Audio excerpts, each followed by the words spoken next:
Hey guys, so I just unboxed my new Huawei MatePad 11.5s that I just bought last Friday at Shopee. And it just came in today. Today is Sunday and I just came home and unboxed it. So this one came with a pencil, mouse, and also a keyboard. Just this one. So there's two colors, space gray and green. So I choose green kasi gusto ko colorful. So ayan. So it's magnetic with a case. It's really good. It's really nice. Nakaka-excite i-set up. So ayun. So binili ko siya for editing. And also, tagal ko na kasing gusto ng tablet. So ayun.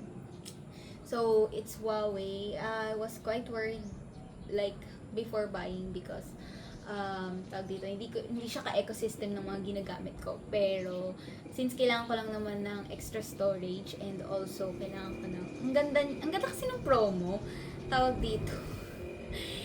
It was from a really good deal. May voucher and also it's an installment.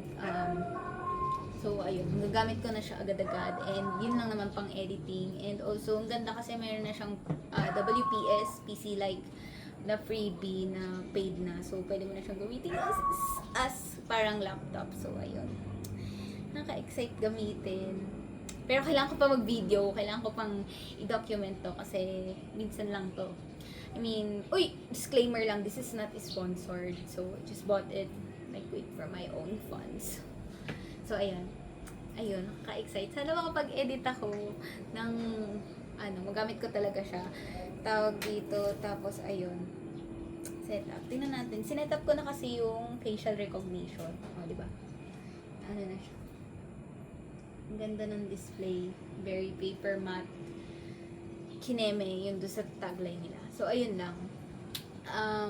Hindi ko masasabi yung mga tech specs niya. I-google nyo na lang. Tawag dito, marami namang mga nagre-review ng nakafocus doon. So, ito, gusto ko lang tong i-share. Yung video lang na to ay para lang i-share kung anong, tawag dito, nararamdaman ko ngayon. Na-unbox ko na siya and, tawag dito, na-unbox ko na siya and ang ganda niya. Tapos, may case pa. So, yun, kompleto lang. Tawag dito. Kaya parang very useful siya sa mga student na mga nagte-take notes. Kasi nakaganto na talaga sila, di ba? Parang naka-iPad na talaga sila. Tapos, or naka-tablet. Tapos may pencil, may stylus. So, ayan. Nakatuwa lang kasi it was like, the price is like 29,990 but I got it for 27,400 ata. So, di ba? Dahil may voucher, may malaking discount. Tapos, ayun. Actually, tawag dito, na-convince ako kasi latest siya. Like February 9 lang ata siya na-release and then kita ko lang doon sa Shopee na naka-sale siya. Tapos tawag dito, nakita ko yung ibang mga reviews ng sa YouTube. Yung mga tech na nagre-review ng mga gadgets. So ayun, ang ganda niya. So tawag dito, sa akin pwede na yan. Ayun, tapos tawag dito, meron siyang 256 gig and 12 gig of RAM. So, ayun. Ang ganda kasi may pencil, tapos may keyboard, tsaka may mouse. Although, hindi ko pa na-access kung paano gamitin yung sa may WPS kasi i-install pa siya. Tapos, tawag dito. Tapos, ayun, di ba? Wait lang, tanggalin natin yung pencil. Di ba? May tipid na ako agad dun sa cover. Hindi ko na to bibilan ng case. Okay na to. Provided naman eh. Ayan, cover siya. So, ganito mo na siya bibit-bitin.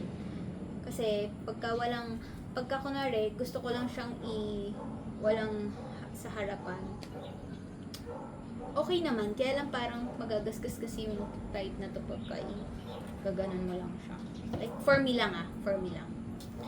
Pero maganda yan kung gusto mo lang mag-type, tapos, tawag dito. Yeah. Hindi ko kasi sinetapan pa ng password. So, kung kunwari, mag-type ka. Ang ganda din ng keyboard. Ang ganda. Kaka-excite na maglaro. Tapos, ayun. So, siguro i-photoshoot ko na lang ito kasi wala pa akong picture ng mismong device. And kung paano siya i-set up. Pero ang ganda ng color. Sayang nga walang pink. As a pink girl. Ayun. Ayun, yun lang muna. Thank you for watching.